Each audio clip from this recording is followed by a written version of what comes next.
Praise సామెతలు 26. ఎండాకాలమునకు మంచు గిట్టదు, కోతకాలమునకు వర్షము గిట్టదు. అటువలి బుద్ధిహీనునికి ఘనత గిట్టదు. రెక్కలు కొట్టుకొనుచు తారాడుచున్న పిచ్చుకయు, దాటుచుండు వానకోవెలయు దిగుకుండునట్లు హేతువులేని శాపము తగలకపోవును. గుర్రమునకు చుబుకు, గాడిదకు కళ్ళెము, మూర్ఖుల వీపునకు బెత్తము. వాని మూడత చొప్పున మూర్ఖునికి ప్రత్యుత్తరమియ్యకుము. ఇచ్చిన ఎడల నీవును వాని పోలియుండువు. వాని మూడత చొప్పున మూర్ఖునికి ప్రత్యుత్తరమిమ్ము. అలాగు చేయని ఎడల వాడు తన దృష్టికి తాను జ్ఞానిననుకొనును. మూర్ఖుని చేత వర్తమానము పంపువాడు కాళ్ళు తెగగొట్టుకొని విషము త్రాగిన వానితో సమానుడు. కుంటివాని కాళ్ళు పట్టులేకయున్నట్లు మూర్ఖుల నోట సామెత సాటి లేకుండును.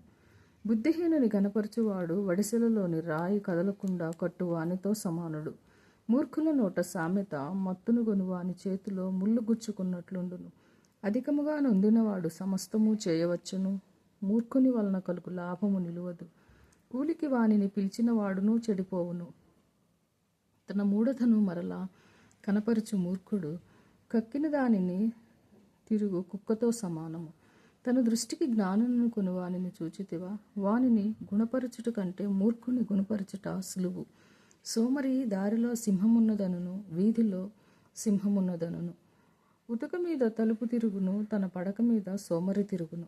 సోమరి పాత్రలో తన చెయ్యి నుంచును, నోటి ఎద్దుకు దాన్ని తిరిగి ఎత్తుట కష్టమనుకొనును.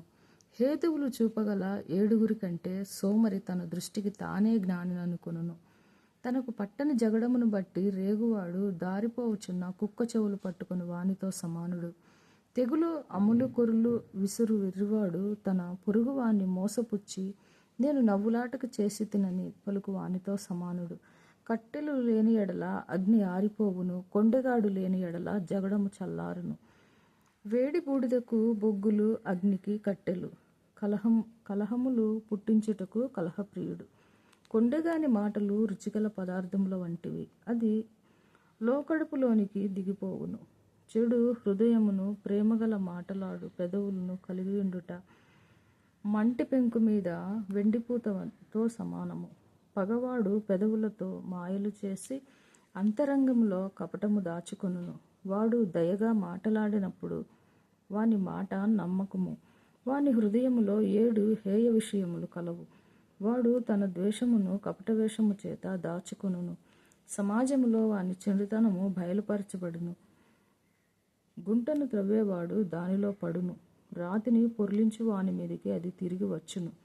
అబద్ధములాడువాడు తాను నలగగొట్టిన వానిని ద్వేషించును. ఇచ్చకపు మాటలాడు నోరు నష్టము కలుగజేయును. May God bless you.